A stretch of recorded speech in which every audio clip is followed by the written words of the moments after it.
Hello dudes, ഞാനിപ്പോൾ ഉള്ളത് നമ്മുടെ സ്വന്തം ദളപതി വിജയണ്ണൻ്റെ വീടിൻ്റെ അടുത്താണ് കേട്ടോ. ചെന്നൈയിലോട്ട് വന്നപ്പോൾ ശരി നമ്മുടെ വിജയണ്ണൻ്റെ വീട് എവിടെയാണെന്ന് പറഞ്ഞു.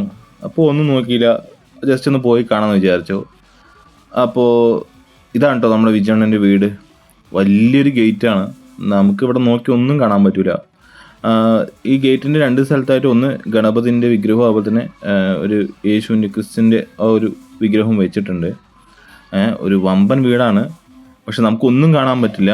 സോ അന്ന് വിജയണ്ണൻ നമ്മുടെ വോട്ട് ചെയ്യാനൊക്കെ ഈ സൈക്കിൾ വന്നില്ലേ, ആ ഒരു ഗേറ്റ് ആണ് അത്.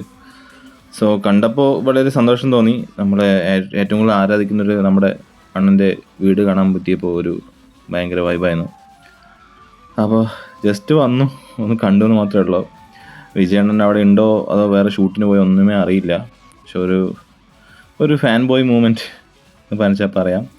സോ വിജയണ്ണൻ്റെ തൊട്ട് അടുത്ത് തന്നെ ഒരു ബീച്ചുണ്ട് കേട്ടോ അവിടെ. അപ്പോൾ ഞങ്ങൾ വിജയണ്ണൻ്റെ വീട് കണ്ട ശേഷം കുറച്ച് ബീച്ചിലൊക്കെ പോയി കുറച്ച് വ്യൂസൊക്കെ ഒന്ന് കണ്ടു, ഒന്ന് റിലാക്സായി. അപ്പോൾ ചെന്നൈയിലോട്ട് വരുമ്പോൾ ആ ഒരു എന്തായാലും നമ്മുടെ അണ്ണൻ്റെ വീടൊന്ന് കാണാമെന്ന് പറഞ്ഞിട്ട് പ്ലാൻ ഇട്ടിട്ടാണ് വന്നത്. അപ്പോൾ നിങ്ങൾക്ക് ഈ വീഡിയോ ഇഷ്ടപ്പെട്ടാൽ ലൈക്ക് ചെയ്യുക, കമൻറ്റ് ചെയ്യുക, ഷെയർ ചെയ്യുക, സബ്സ്ക്രൈബ് ചെയ്യുക. Bye bye from miss പിഷിജി.